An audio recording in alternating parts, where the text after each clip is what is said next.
as Zoom bombs are. Seriously. Well, it wasn't the last one that hit us wasn't very entertaining, I've got to say. It was rather No, of distressing. course I'm being facetious, Cam. They're always gross. Yeah. I think it's us and the Board of Selectmen, right, that have both been Zoom bombed. Planning board's gotten one, and was it ZBA? We've gotten a few Oh, really? around town. The ZBA meetings actually could use some spicing up, honestly. They're pretty boring. Wait, what is that one? That's, I don't know the acronym. Zoning Board of Oh, Appeals. zoning board, of course. Yeah, yeah, of course. I, I'll let George know. Yeah. I'm sure It's he'll being appreciate that recorded, Woody. Careful what you say. he'll appreciate that comment. Yeah. I missed the planning board one. I'm sort of relieved. It was before my time. All right, I think we can begin, and I'm hoping this can be done relatively quickly. So, why don't I'll take a roll. Simone, are you? Yeah. You're taking minutes today. So let me just go around for attendance. Marty, Here. Mish, Here. Cam, Yeah. Simone, Here. and Janet. Here. And I'm here. Great. I heard from Sarah and Kevin both that they would not be able to attend. So,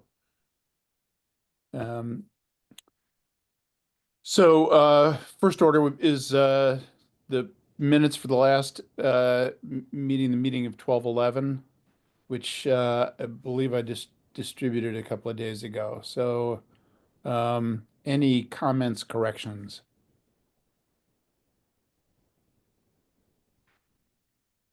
Look good to me. Great. Good. Okay. Can I have a motion to accept them? I move for acceptance of the minutes. And a second? I'll second. Great. Thanks, Cam. Marty, Yes. Mish, Yes. Cam, Yes. Simone, Yes. and Janet. Yes. Great. So we had two really things that I wanted to go through today. One is that I was going to talk about the Prop 2.5, review it since this is at least been mentioned at a couple of meetings that I've been at. And this was really an excuse for me to go through things and try and become a little more familiar with this myself. And then we'll see if there are any liaison updates. And then I'd like to talk about the communication efforts and have somebody talk a little bit about some of her thoughts. So I'm going to share.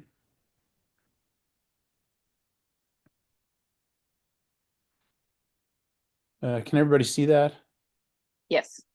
Okay, great. So I think we all know or think we know about what Prop 2.5 is. I thought I would just go through mostly terminology because and then spend some time at the end talking or presenting some of the data around Dover in particular, and also some surrounding towns. So just a point that I'll come back to there. We had a capital budget committee meeting last night, and in the wake of what is a breathtaking amount of capital requests, there started to be some discussion about whether or not the town was going to be facing a Prop 2.5 override this year. Hopefully, some of what we talk about tonight will actually kind of inform your thinking about this. So just history about Prop 2.5.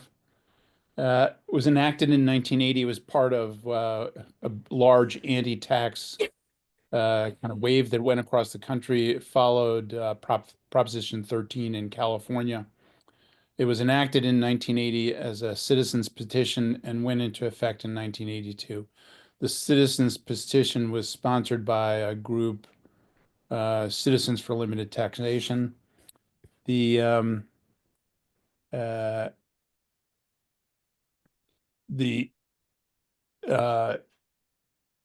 vote was pretty much overwhelming. It was almost 60 to 40 in favor of Prop 2.5.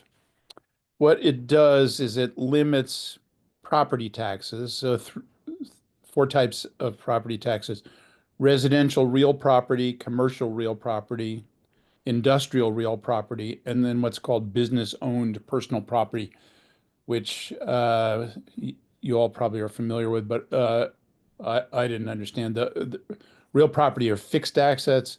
Personal property, business-owned personal property are things that are movable, like cows on a farm.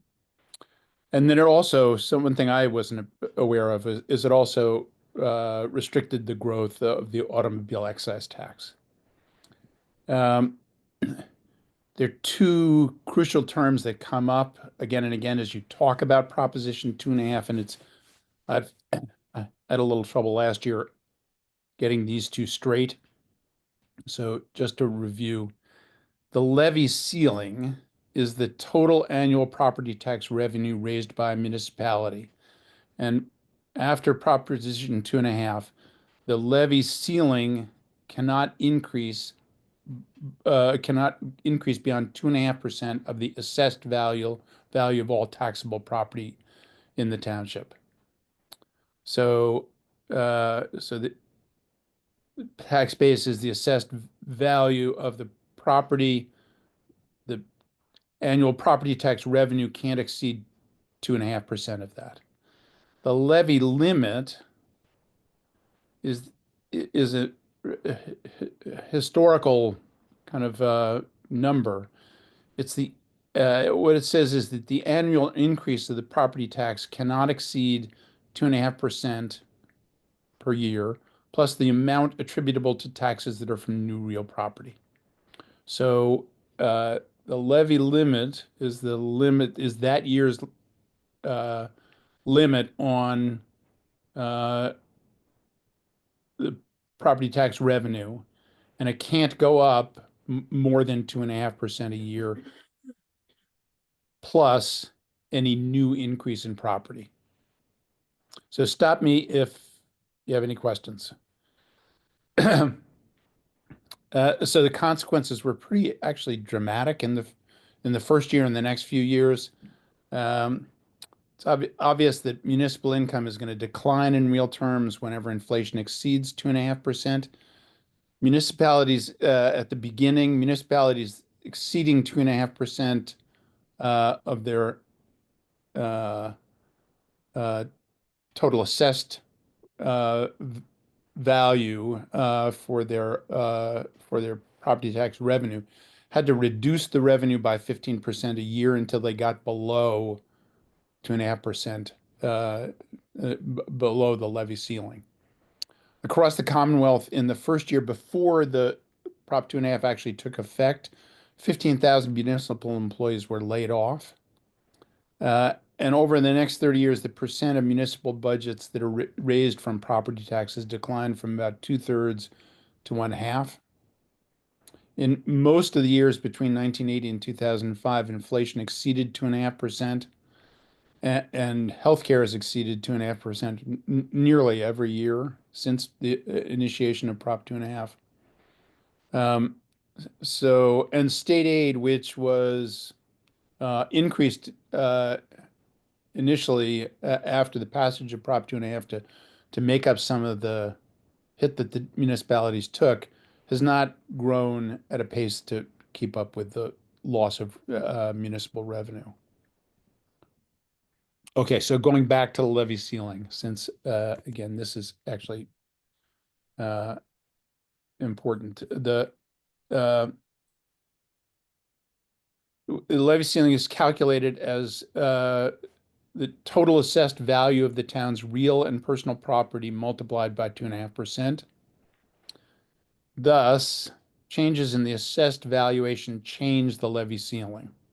You'll see why I stress that in a second.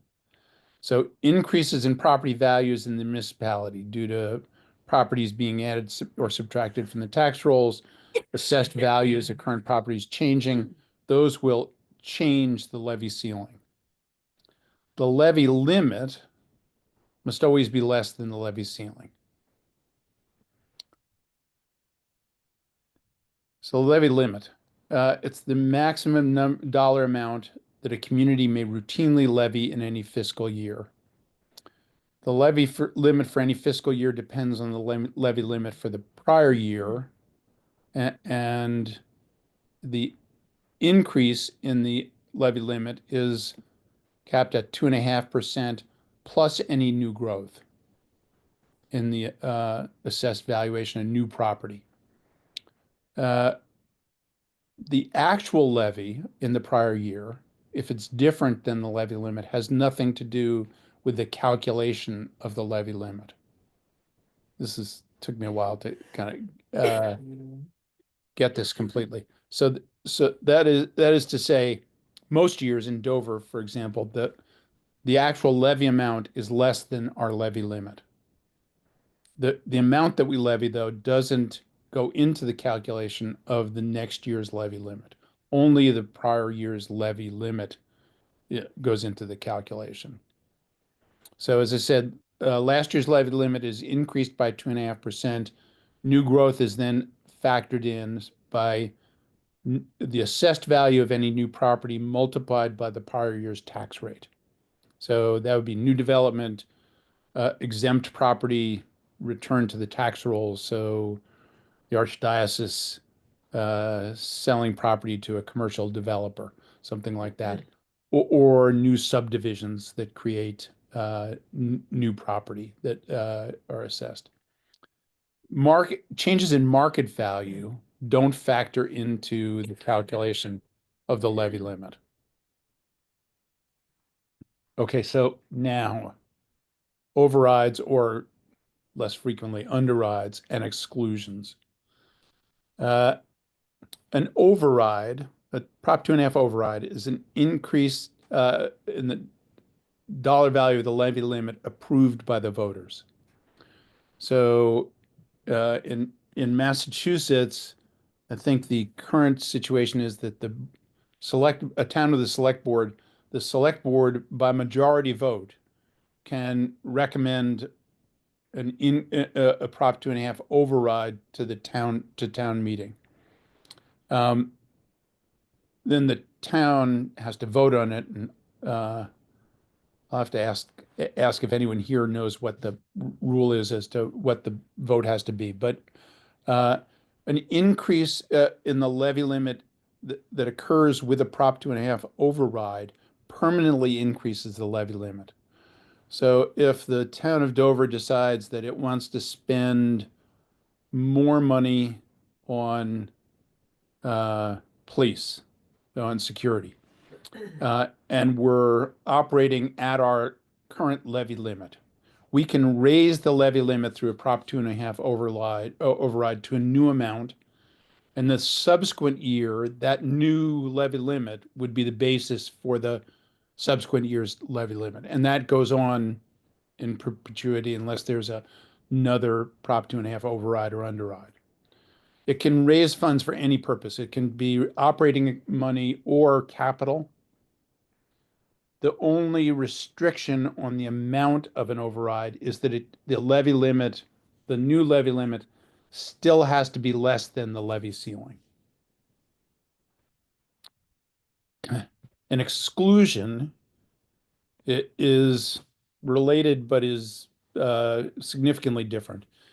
An exclusion is a temporary increase in the levy only to fund capital purposes, either through borrowing, the debt service, or through acquisition of infrastructure or physical assets.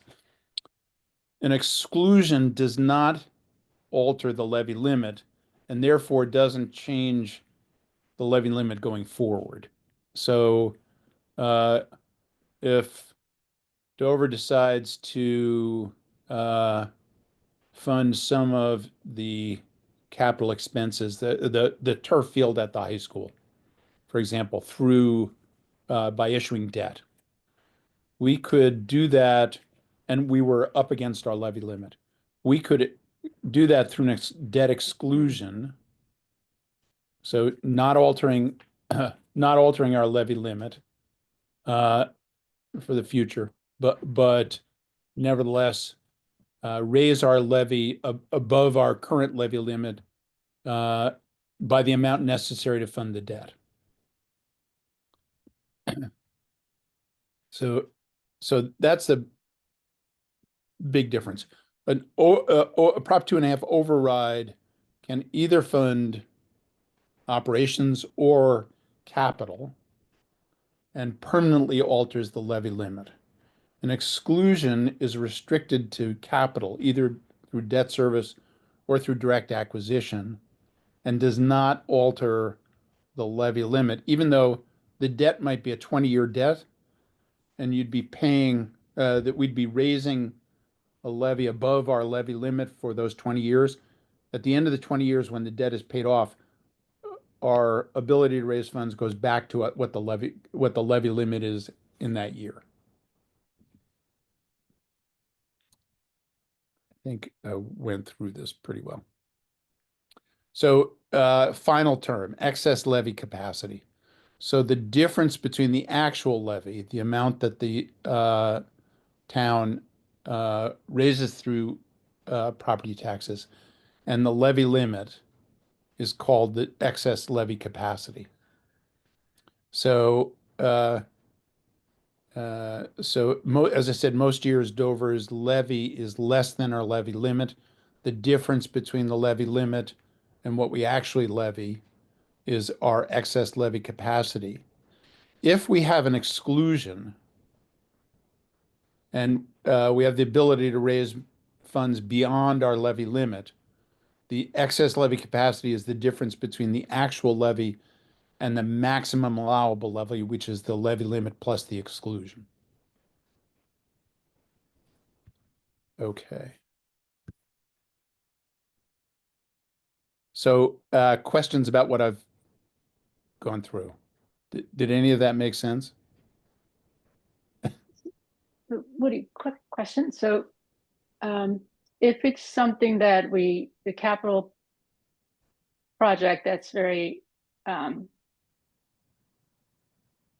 of standing alone type project, then we would use exclusion. Override and underride, even though we call it permanent change, since underride can reset it down again, it's permanent in kind of semantic. Yes. Right? Okay. Yeah. Okay. Trying to understand that. And in general, although not exclusively, overrides would be typically used to fund operations. Mhm. Whereas exclusions can only be used for capital. Overrides can be used for capital, but in general, since it would make more sense to do an exclusion, you'd probably do it that way most of the time. So, if you're constantly up against your levy limit, it might make sense in that situation to do an override so that you get so you've got some excess levy capacity, assuming you can persuade your voters to go along with that. So Woody, for capital projects that involve existing plant assets would Yes. typically be an exclusion because it's sort of a one-time, non-recurring type of expenditure versus, for instance, in Dover, this, whatever it is, the recreation center or community Yes. center is an existing building that's being, I guess, renovated or reconstructed, and then will take on additional operation and operating costs associated with people and maybe even utilities, and therefore there may be a portion of that would be an exclusion and a portion would be an override for the recurring. Would that be Yeah, yeah, correct? exactly. Exactly. If we did not have excess levy capacity, then the operating costs that we incur through the new programs at the community center would be a potential rationale for an override, Prop 2 an override, which would permanently increase our levy limit. The I actually should know this, but I believe that the debt service that we took on for the community center is an exclusion. So it is, there is some debt that is not excluded. And that was done to try and raise the levy limit. Right. So it was done on purpose. And my understanding is we have about 2.5 million of excess capacity to our levy limit as of last year. So there are two websites that I think are have amazing data that are worth looking at. This is Division of Local Services. Um, it actually allows you to look at all towns in Massachusetts, 351 towns, and it goes, if everybody can see this, it gives the municipality and gives 2021, 2, 3, 4, and 5 for some towns. I think most 25 is included for most towns.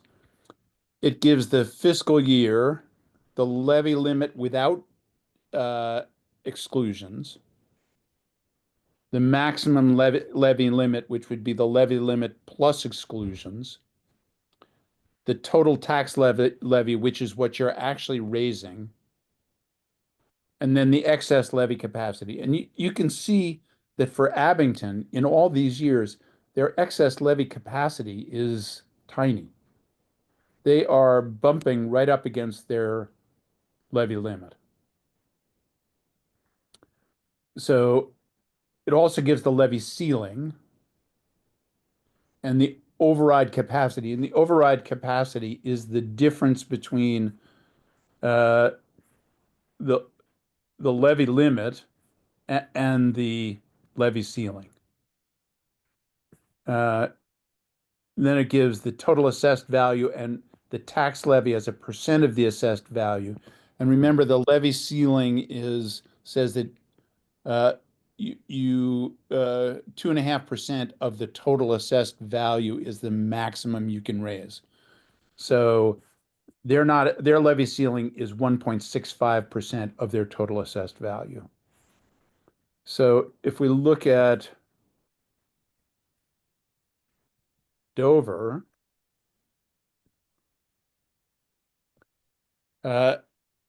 you can see 2021, 22, 23, 24, 25. These are the levy limits without exclusions. These are the levy limits with exclusions. This is what we actually have been raising with our tax levy. And this is the excess levy capacity, which is the difference between what we generate in the levy and our maximum levy limit. So this is the excess as a percentage of the maximum levy. So we've been running, actually go back a little further than this. It's been even less than 5%, kind of swelled over several years. This last year went down to 6.5%. But we have a significant excess levy capacity. Our levy ceiling has been going up substantially as the assessed valuation in the town goes up. And this is the override capacity. The override capacity is a percentage of the levy ceiling, and then the total assessed value. And you can see how that's been increasing over the last several years. And the percentage of the tax levy and the tax levy as a percentage of the assessed value has actually declined. from 21 to 25. There's another website. I love this website is fabulous. So this is also the Division of Local Services. These are the 351 townships. Dover is right there and gives the maximum levy, the excess capacity, and then the excess capacity as a percent of the maximum levy. The last year for this is 2024. And the shading here shows you, sorry, yeah, managed to go back from Dover to Abington again. So let me get back to Dover. The shading here indicates towns that have excess capacity that's less than 1%, 1 to 3%, 3 to 5%, 5 to 10%, 20 to 70%. So a lot of those cluster in the western part of the state, Cape and the Islands, and Dover is relatively green here. So we're between 5 and 10%. But you can see there are a lot of towns that are up here that are in the 0 to 1% excess capacity as a percentage of their max levy. And then this shows excess capacity as the percent of the max levy for Dover from 2018, 19, 20, 21, 22, 23, 24. And then 25, we're down here. It's about 6.5%. So we're actually sitting with a relatively significant buffer between our tax levy and our maximum levy limit. Now that only tells you what you can do. It doesn't tell you what's politically acceptable. Woody, what happened in 2019 that made that caused that dip? Was there something going on in the town that changed our levy? I don't know exactly what happened. In the next screen, it was the one you were just at that showed sort of a weird. This here. Yeah. Dave, you might know, or Cam, was this related to the community center? That's what I assumed, Woody, but I'm not sure. Yeah. Misha, I'd have to go back and look, but Yeah, I was just curious as to what drives these things. Yeah. Yeah, I mean, I'm going to guess it's related to the community center. Okay. Okay. So that is my presentation on Prop 2.5. I now know more about Prop 2.5 than I care to. But it does kind of put us in context and does suggest that as we look at the budget Michael presents after the first of the year, we have to think differently about changes in operations and changes in capital. A big part of the hit that the town is going to take this year is likely to be capital expenses, although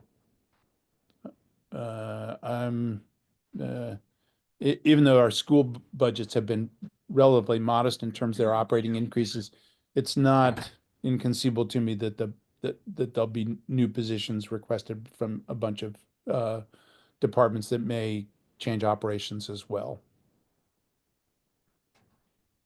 Any questions?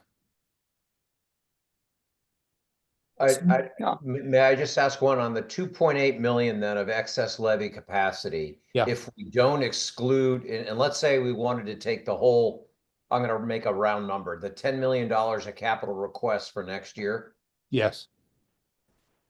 we would, in an operation stayed flat, just to make this math simple. Yep. If you got $10 million worth of requests and 2.8 of excess capacity, then we're over. Is that a? Then we'd be over. We could we could adhere to our levy limit, though by excluding that additional debt since it's capital. So you might spend the 2.8 million in excess capacity and then fund the rest through debt or whatever that is excluded and respect the levy limit that way and not require an override. So to take my example from last night to the end, then we have 2.8 million, and let's say operations uses half of it, and capital budget uses the other half, and then so we're at the limit. We're right at 2.5 for this argument's sake, and someone at town meeting stands up and says, "I wish to do pickleball courts for X." And it's millions and we don't have the capacity. That was my question, like, okay, now what happens? Because if they identify free cash, we're over the levy limit. And that requires a Prop 2.5 override vote at both town meeting and the polls, correct? Right.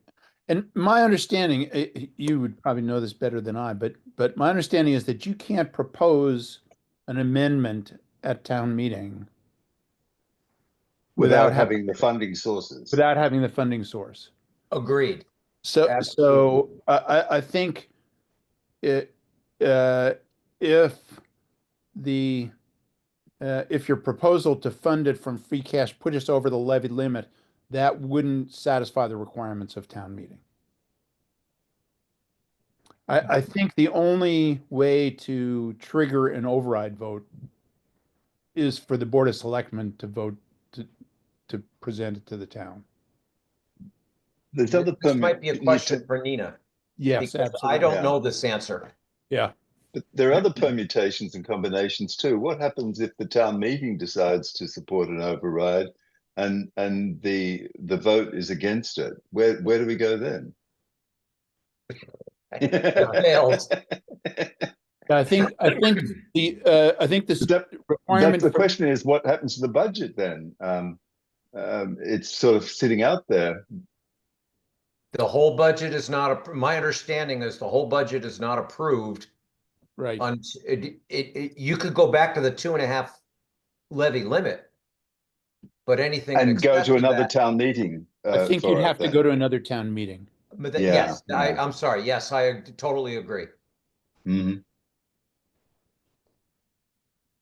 Hey, Woody, when you're faced with that situation for a town, if they decide to bond some of those costs and spread it over time, it's just the incremental debt service that needs to be included within those limits. Is that the way it works? If it's only the debt service that needs to be included in the limits, and the annual debt service gets added in there. Well, if you exclude it, it doesn't affect your levy limit going forward. If you don't exclude it, and you include it in your budget, in your annual levy, then it's gonna raise the levy limit uh, uh, over time. Well, actually, no, take that back. It won't affect the levy limit. You just have to respect it in terms of the way you spend. But if let's say it's a $10 million of stuff that's too much, we can't afford it unless we Yep. borrow for it. And there's level debt service over the next 10 or 15 years that basically gets built into the budget. Yep. Is Right. that a path to solutions that some of these towns will use? And as a result, it probably gets them to that level of the small percentage of excess levy. They're leveraging much more than they. That could well be. That could well be. I don't know about how other towns operate. Yeah. It is interesting. I'll send the links to these web pages because I don't know. I'm almost embarrassed to say, but I kind of enjoyed playing around with them. Taking a look at Sherburne, for example, and see they are significantly closer to a Prop 2.5 override than we are. Their excess levy capacity is 1.5% or 2%. Was that first part of your presentation off the DLS somewhere where they gave those definitions? Yeah, I'll send a link to that. There's a great page. It's got a series of short videos that are simplistic enough that I could understand them, and very well done in terms of explaining the terminology. Um, what is the scope of the exclusions that Dover is currently operating under? I know the community center, obviously I know, but are there a lot? I just don't even know the scale of it. I think So Chickering is coming to an Chickering was, end yeah. now. Oh, right. But Chickering comes off the budget this year. Okay. So the bonds will have been paid off. So that's the major one. There's isn't there some property still on Springdale that still is under a debt exclusion? Yes, there's a small amount of Springdale, there's the regional schools, and then the community center per the blue book of last town meeting. Yeah. Thanks. So I feel like it was in that blue book. so it's the community center is by far and away the largest component of it. I'm shocked, Mish, that you haven't read the blue book. Yeah, the Knew rest it of was it, It's not in just there. read, Cam, it's memorized. the rest of us have committed it to memory. I'd known I was going to be on the warrant committee. I would have. You wouldn't have thrown out the blue book quite so quickly. Exactly. I did read it at the time. So on that earlier question about the debt financing, there's limitations from another perspective, right? For Dover, it's a AAA rated, and there's got to be some Right. maximum debt capacity, right? That governs the, or So restricts the ability. state limits the amount of debt that a community can take on. But I'm sure the rating agencies also limit. But the rating agencies, maintain that so AAA rating. yeah, the state's requirement actually will not get you a AAA rating. So Dover has pretty strictly tried to adhere to restrictions that give a AAA rating. So that could end up being a limitation in terms of financing some of the capital requests this current year. So it may well be doable within the town's ability to generate the funds, but not within the limits of keeping the AAA rating. And that, of course, has an impact on the cost of debt, right? Yes. Absolutely. And the other thing we didn't talk about, but is significant is while we do have this excess levy capacity, what the town will tolerate, what people at town meeting will tolerate as an increase in the levy, it is unclear to me. Dave and Robin may have a better feel for this than we do, but that's another variable here. We may be technically able to increase our levy to get closer to our levy limit, but we may find that the town meeting rejects some of these expenses because they don't want to pay more in the way of taxes. Even though, as you look at this, our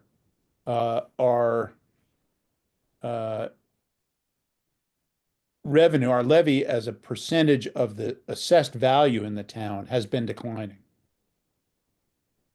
because the assessed value has been going up so fast. Right. Mhm.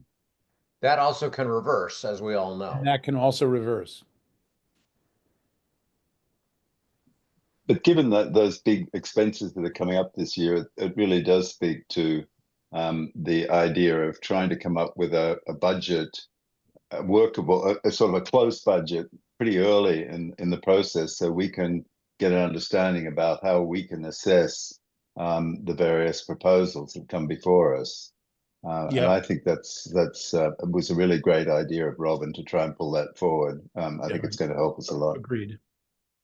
So that brings me to so the next uh, next warrant committee meeting is going to be January 8th, and that will be the first budget presentation by Michael. So the hope is that he's going to do some historical information on how the budget is prepared, what goes into the budget, but we'll also start to give us flesh out what the actual budget requests are going to be, knowing that there'll be a number of holes. And they'll do that over 2 weeks. So the 8th and the 15th will be presentations from Michael on the current year's budget. And then on the 22nd, Dawn and Jeff Cassidy will come to present the Dover Schools budget. She said she was going to bring Beth. And Beth too. Yeah. Yeah. Sorry. No. And they'll have had a meeting on the 14th, so we'll know, we can have a preview of what they're going to say then. Yeah, great. So any other liaison updates?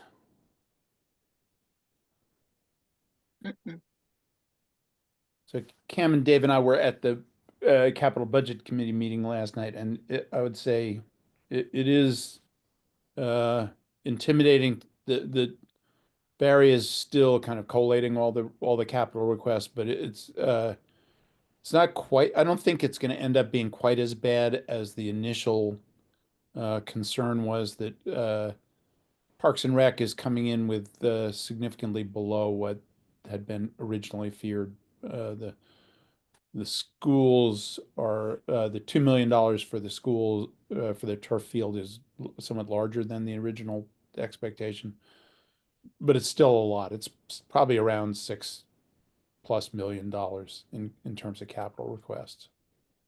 So that and one that, thing that's a little bit encouraging, Woody, sorry to interrupt, yeah, go ahead. was that Parks and Rec has decided to continue this experiment with the pickleball courts for another year before it forms an opinion on whether it's appropriate to spend money on such a thing.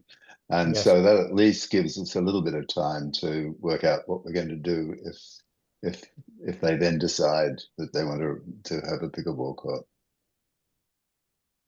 Yeah, I think that's exactly right. I mean, Barry's as he presented last week, the 5-year budget, capital budget, still has significant requests going out for the next 5 years. My guess is that the years 3, 4, 5 probably underestimate what the capital requests are going to turn out to be. People haven't begun to see all the things that are going to show up as capital needs. But this year does appear to be something of a peak. So kind of goes up and then drops down for the next several years, but stays well above what it was 22, 23, 24. So spreading things out will help. It won't. It does appear that the capital requests are going to be a new steady state above what we used to see. And why is that, Woody? I think it's complicated, Marty. I'm not sure I understand everything. I think things in the town changed when we have a new head of DPW, we have a new head of the library, the new people coming in brought in new practices, and that's and I think they've, as a consequence, we probably deferred a lot of capital expenses that maybe shouldn't have been deferred. And then the other thing is, as Barry mentioned last week, that our infrastructure is aging, and as a consequence, the the number of capital requests to maintain the infrastructure is going up. And you know, the culvert project to some extent is a climate change project. You know, it's anticipating some of the some of the culvert work was dictated by the mitigation plan, and that was looking at some of the effects of climate change on flooding in the town and anticipating that. And I think that may only get worse over time in terms of how we look at things. So it feels like there are probably a lot of factors that are going to contribute to greater capital expenses over the next several years. Yeah, and another one is the gradual process of electrifying everything. Yes. The capital costs there are going to be higher in the short term, even if the operational costs afterwards are a lot less. That's something else that's going to have a big impact. Especially Yes. with the schools. That's true. Yeah. Yeah. Mm. Okay, I thought we ought to spend a few minutes talking about the communication and kind of some of the things that Simone has been talking about. So, Simone, why don't you fill people in a little bit on what some of the things are that you've done?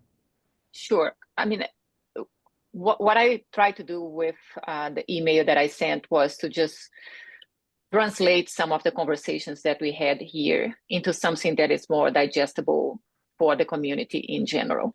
Like personally, for me, it's like this, crazy learning curve that like I can't even describe how it is at this point. I feel like I need a PhD in the Prop 2.5, 2.5 at this point before I can even say something. But for me, it in the end, it translates really into how we make people more interested about what happens in town, enough that they can actually go to the town meeting. That apparently everybody hates the idea of spending 4 hours plus discussing the blue book, right? And I think part of this is it's because it's very complex to understand. Like, like we are sitting here and discussing things and we have more access to the information, and it's still very complex to get everything straight away. So imagine for, like a family that moved in town is trying to figure out what to do and then suddenly gets a new tax bill and is not happy with that, but want improvements in the school, for example.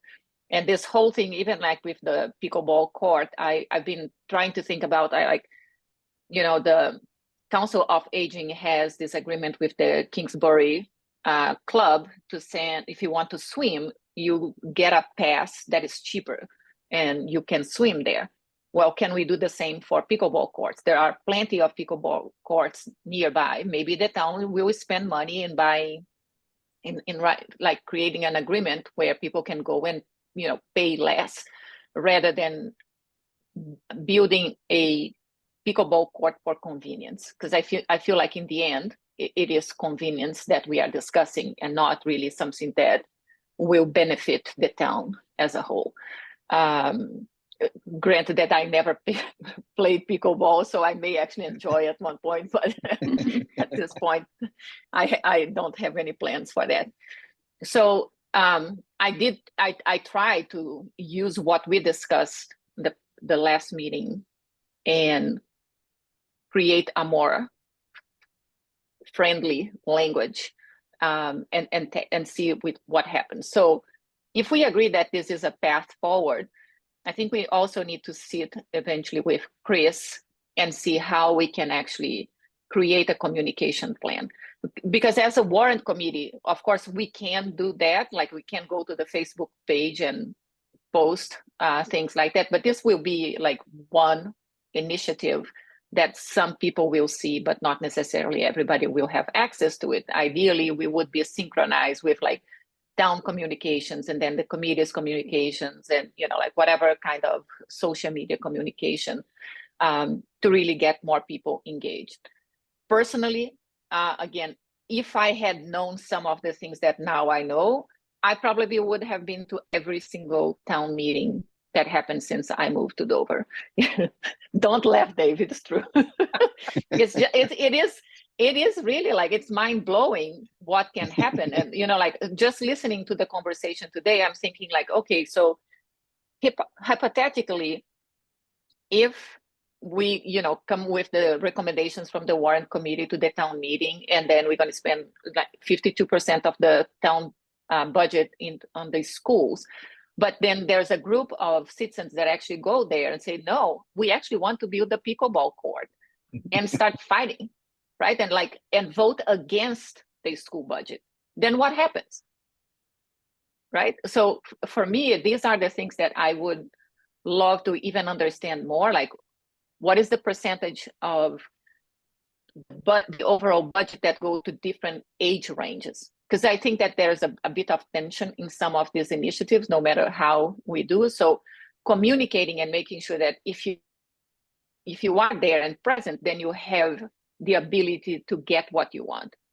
But not being there and complaining, it will just it will not do anything good for the overall town. So that's the long story short for what I was hoping to get with this first draft of things. And thank you, Cam, for the, you know, open meeting that needs to be included there. Yeah, no, I understand, and it is a really steep learning curve, Simona, and I'm full of admiration for your willingness just to jump in and try and get an understanding of it all. So I really appreciate that. I think that's great service to the town. You know, Thank the you. pickleball court discussion actually at town meeting really epitomized what some of the challenges are, because the pickleball discussion occurred in the context of a long negotiation between Cam and Barry and the Parks and Rec people over a large capital request that they were putting in to do planning for a new playground, pickleball courts, revision of the parking lot. And one of the specific reasons in the negotiations, one of the reasons that they were willing to drop the pickleball courts in the discussion was to defer, knowing that there wasn't going to be money this year to fund any construction on pickleball courts. That complicated negotiation occurred in the background, though. So when it was presented at town meeting, the people who were upset about the pickleball courts not being prioritized had no real knowledge of how the request fitted into the larger budget, and it was nearly impossible to explain it kind of on the fly, I think, and just demonstrated how complex what we bring to town meeting is with the articles, and also how little context most people who attend town meeting have when they look at some of these problems. So I think it is a huge issue for us. And the other part of it is that, you know, historically only about 250, 300 people turn up for town meeting of a town of the size of several thousand. So I'm not sure that's a good thing or a bad thing. I know that I do really appreciate, Simona, your input to try and get more people involved. I think that's a desirable thing, but it also testifies to some degree that the vast majority of the town residents think we're doing just fine. Yeah, I mean, they want to take a position on it. Yeah, I think that this is the challenge, right?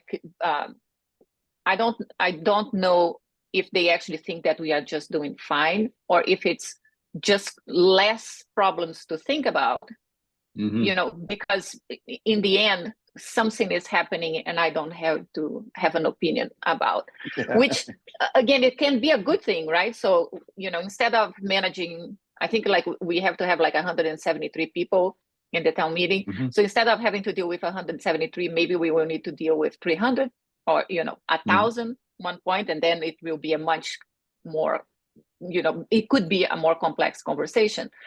At the same time is how we we know that we are actually doing well, right? Because for me, this is the challenge. It's like we might be just fooling ourselves, thinking like, oh yeah, we are doing well, and then there's people just like, you know, bitching about the town and everything else, or not willing to invest more in town if really needed. Like, let's say that we actually really have to go at one point and make a huge investment in capital. How we convince people about this, right? If they are not happy, but not unhappy enough to say out loud. I think that this is one of the challenges in processes like that. Having said that, it is a beautiful process that we have here, and the appreciation for this democratic approach that we have in New England, I don't think that people fully understand. I think that there is a balance that we need to try to find. Yeah, I think it's a great topic to have an ongoing discussion on. Should I ask Chris to come to the next meeting and talk some? I don't think Michael is going to occupy the entire time, so I don't think we want to wear him out quite that well. So maybe we could have Chris talk about what the town's current strategy is. Chris is still working. I think I mean I don't mind reaching out to him, because I've been we exchanged few emails because of the initiative with UMass to build a comprehensive communication or marketing plan. So Yep. It was not done maybe 2 weeks ago. I can ask him in which stage they are, because I think it might be interesting actually to see the results. Yep. Or the the overall proposal, to see which direction we can go. Yeah, I mean, one of the it's pretty clear from what's happened elsewhere that the MBTA Communities Act is likely to be a significant point of conflict at town meeting this year, and we're going to end up voting ourselves on the warrant that the planning board proposes. Thinking about they're certainly now thinking about strategies for communication, but it fits into the entire problem of how we discuss the articles, and how, because not all our articles are financial, some are policy. So why don't you reach out to Chris, see if he thinks the data will be back, and then we could schedule him to attend a meeting as soon as he feels he could do a presentation on his data. Yeah. Woody, did we make any headway on putting the Blue Book online for people to be able to see beforehand? So when Marty and I met with Michael 10 days or so ago, I did mention to him again that was an issue, and in that context, he and Carl volunteered that they were going to make an effort to be part of the process of preparing the Blue Book, and they are positive about the idea of at least having some online presence on the Blue Book. I don't think anybody's actually made any concrete steps towards accomplishing that. But it was at least something that Michael and Carl were receptive to. I mean, ultimately, I think we would like to have it with a hyperlink and things like that, where you can go to tables and stuff. But Yes. Even just getting the PDF pages up somewhere so people can flip through without Yep. the actual physical copy, I think that will actually help. Yeah, I think that would be the minimal aspiration for this year.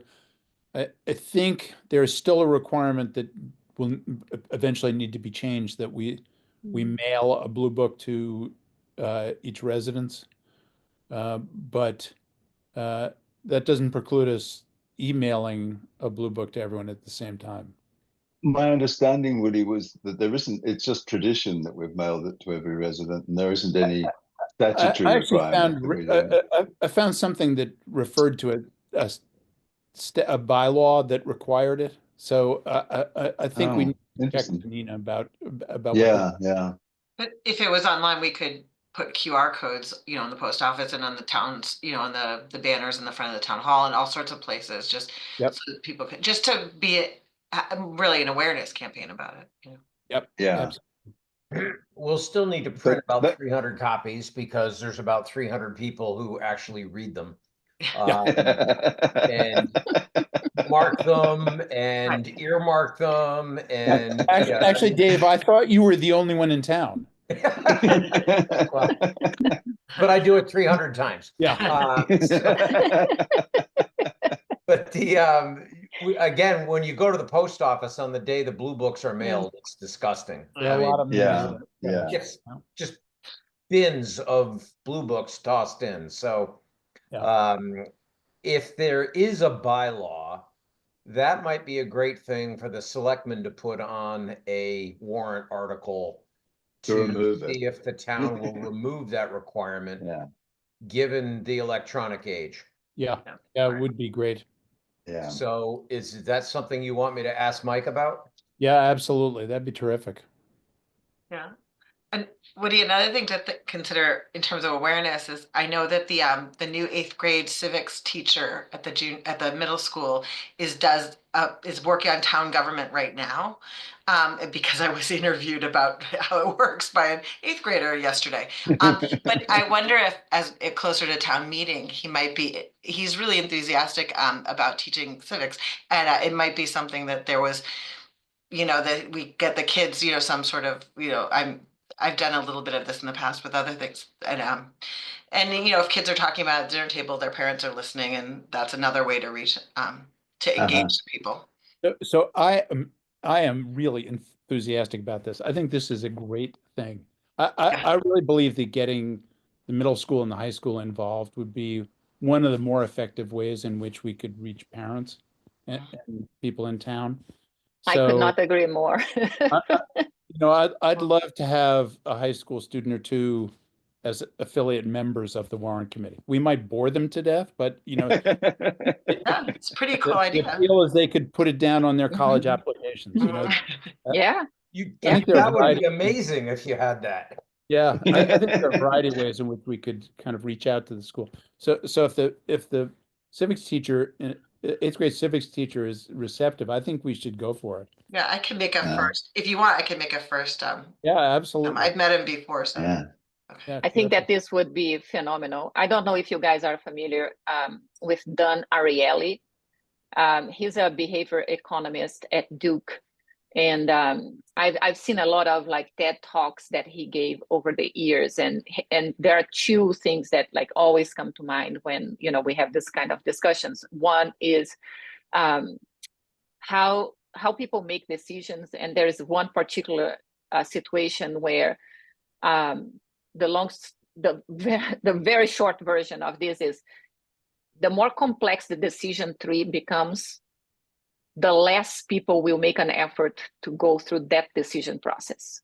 Yeah. Which means basically that, you know, if you and they did this on the healthcare side, is like if you ask the doctor, will you send a patient to surgery or to get Advil? The doctor may consider Advil instead of surgery. But if you tell the doctor, do you need surgery or medication? And if you choose medication, are you going to go with Advil or Tylenol? They're going to send the patient to surgery. And it could be treated just with a pill, right? So this one for me is like a great example of like how we can mess up with decisions or just go the easy path for that matter. But there's also another study that Don Ariely did. I think it was in Nigeria, on how people would save more money, like the more poor population, how they would be convinced to do savings.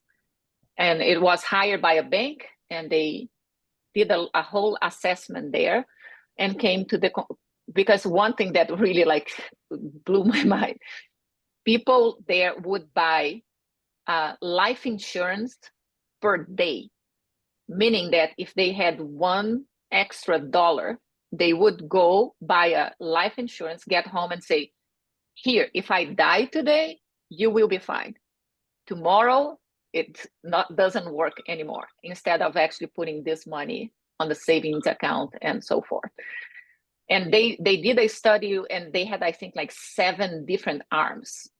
What the best option to convince people to put the money in the saving accounts had to be a combination with their kids talking with them, the bank matching a percentage of the interest that they would get there.